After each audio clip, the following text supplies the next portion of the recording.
Tu te lèves le matin et tu n'as pas envie. Pas envie de faire ce qui doit être fait. Pas envie d'affronter la difficulté. Pas envie de te battre contre toi-même encore une fois.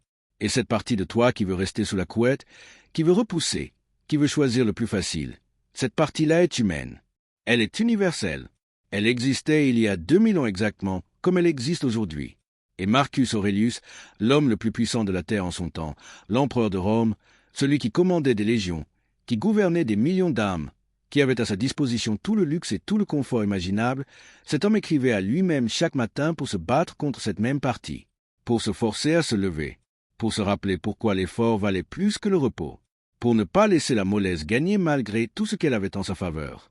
Si l'homme le plus puissant du monde antique devait se battre contre lui-même chaque matin pour maintenir sa discipline, qu'est-ce que ça te dit sur la nature de l'autodiscipline? Qu'est-ce que ça te dit sur l'idée que tu te fais peut-être des gens disciplinés? Ces gens qui semblent agir avec une facilité que tu n'as pas, une constance que tu envies, une maîtrise d'eux-mêmes qui te paraît presque surnaturelle. Ça te dit que cette facilité n'existe pas, que la discipline n'est pas l'absence de résistance intérieure. La discipline est la victoire quotidienne sur cette résistance. Et cette victoire ne devient jamais totalement automatique.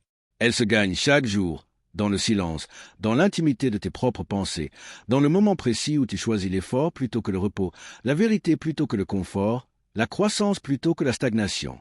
Marcus Aurelius écrivait dans ses méditations, ce journal intime qui n'a jamais destiné à être publié, ces pensées brutes et honnêtes qu'il se destinait à lui seul. Au lever du jour, quand tu aurais pu ne te lever, que cette pensée soit présente. Je me lève pour accomplir le travail d'un être humain. Pas le travail d'un empereur. Le travail d'un être humain. Il se rappelait à lui-même la dignité fondamentale de l'effort. L'idée que se lever, agir, contribuer, c'est précisément ce qui définit l'être humain dans ce qu'il a de plus noble. Et puis il continuait, avec cette franchise qui ne peut venir que d'une conversation avec soi-même. Où suis-je né pour me pelotonner sous mes couvertures et rester au chaud? Voilà le premier enseignement de Marcus Aurelius sur l'autodiscipline. Elle commence par l'honnêteté radicale envers soi-même. Parce que l'autodiscipline ne se construit pas dans les moments publics. Elle ne se construit pas quand tu postes ta séance de sport sur les réseaux sociaux, quand tu parles de tes projets à tes amis, quand tu es porté par l'énergie du groupe. Elle se construit dans les moments invisibles. Dans le moment à 6 heures du matin quand l'alarme sonne et que personne ne saura jamais si tu te lèves ou si tu la remets.